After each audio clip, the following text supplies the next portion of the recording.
Hi everyone. So I'm back from Sri Lanka, and while I was in Sri Lanka, I finished this little book, Rebecca by Daphne du Maurier, and I wanted to do a short review of this book. Just bear in mind that this book I have rated 3.5 stars, which means that I am kind of in between. I haven't completely loved the book, but I haven't completely hated the book either. So I just wanted to unpack what I liked about the book and what I disliked about the book.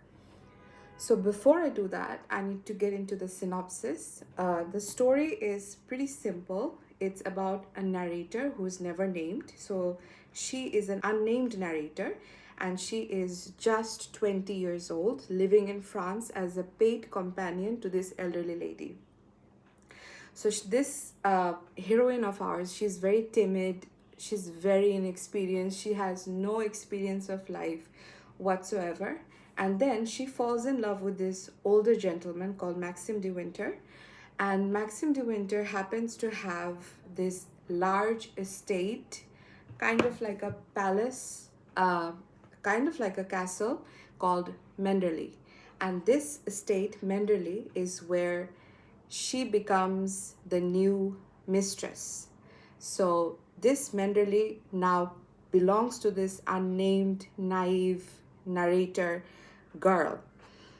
So Menderley is this beautiful Cornish estate near to the sea, and it's filled with all of these ginormous plants. It's extremely vibrant, but as soon as she steps into Menderley, the unnamed narrator understands that there is this ghost, not a literal ghost, mind you, a figurative ghost that is roaming around the state of Manderley, and that ghost is named Rebecca.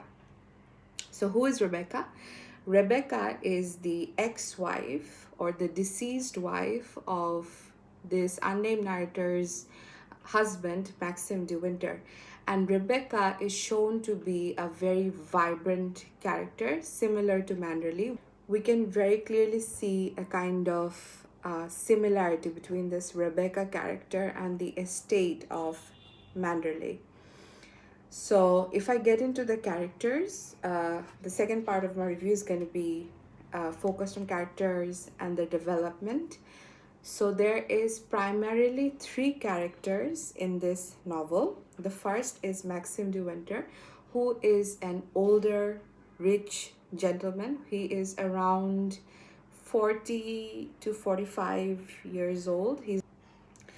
And at the onset of the novel, he seems to be very dismissive of his young bride, and we can understand that he's enveloped in a lot of secrets, and there are a lot of things that he's trying not to unpack.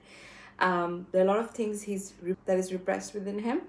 Mind you, this is a psychological novel. It's a mystery psychological novel, so that creates a sense of wonder and a sense of questioning in the readers of what it is that he is actually hiding from the readers. The second character is the unnamed narrator, and I think it's very fitting that she is unnamed because she's pretty forgettable as a character. She's really naive. She's only 20 years old and she gets married to this older gentleman, and she never really questions anything that is happening around her. There are a lot of mysterious things that happen. There are some mysteries in the past of this woman's husband that she never questions. She just never questions. She's so naive. And I understand the whole premise of the plot is based off of the fact that she's so naive and she's so young. Firstly, it's a little bit weird that a 20-year-old is marrying such an older gentleman. But even if I set that aside, it's a little bit weird that she doesn't question absolutely anything in the novel. She's very much enveloped by the shadow of Rebecca, who is the third character.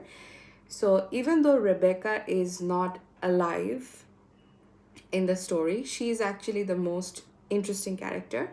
And as bad as it seems, I was actually rooting for Rebecca more than I was rooting for this very forgettable, unnamed narrator girl. Rebecca was understandably not, probably not the best human being. She wasn't the most empathetic human being, we can understand that, but she's definitely much more interesting than any of the characters in this particular novel. So, if I talk about the writing style is not bad. I wouldn't say it's amazing, it's mind blowing, or anything like that. Um, there are instances where she describes the state of Manderley, she describes some plants and flowers, which are pretty nice. I can read one out to you where she describes the estate of Manderley. So she writes, there was Manderley, our Manderley, secretive and silent as it had always been, the grey stone shining in the moonlight of my dream, the mullioned windows reflecting the green lawns and the terrace. Time could not wreck the perfect symmetry of those walls, nor the site itself a jewel in the hollow of a hand. I like the descriptions of Manderley. The problem with this writing style is sometimes this novel, it is around 500 pages, I think. It could have been finished in 200 pages, honestly. There are portions in this novel that just go on, and there's so much descriptions of what the unnamed narrator girl is thinking, things that she's devising in her own mind. And I understand that they're important to the plot and the synopsis of the story, but I just feel like it was a little bit too much sometimes. Sometimes the descriptions of Manderley are overly descriptive to the point where it sometimes kills the mood of the narration. So I would say the writing style is enjoyable, but it's not the best thing I've ever read.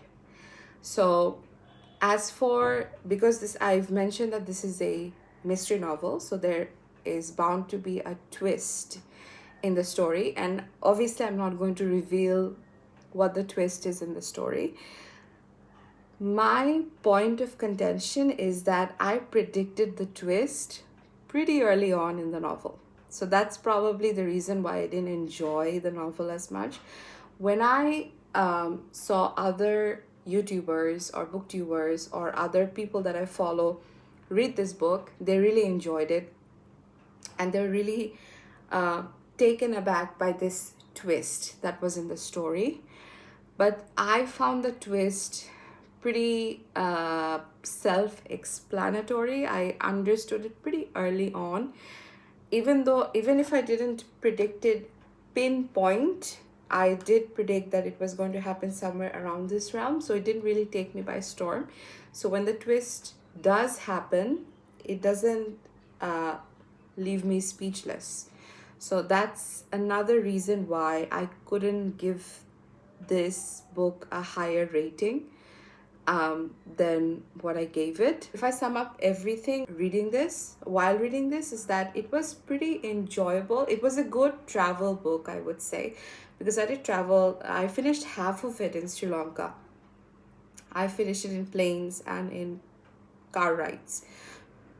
There was the mystery element was enjoyable, even though I predicted it. It was enjoyable. It was not like it was a waste of time or anything like that. But the problem that I had with it is that this book is so hyped up. There's so many people recommending it. There's so many people giving it 5 stars. Compared to that, I found it a little bit lacking in the narration style, and the characters were pretty forgettable, except Rebecca. Then again, she's a dead character.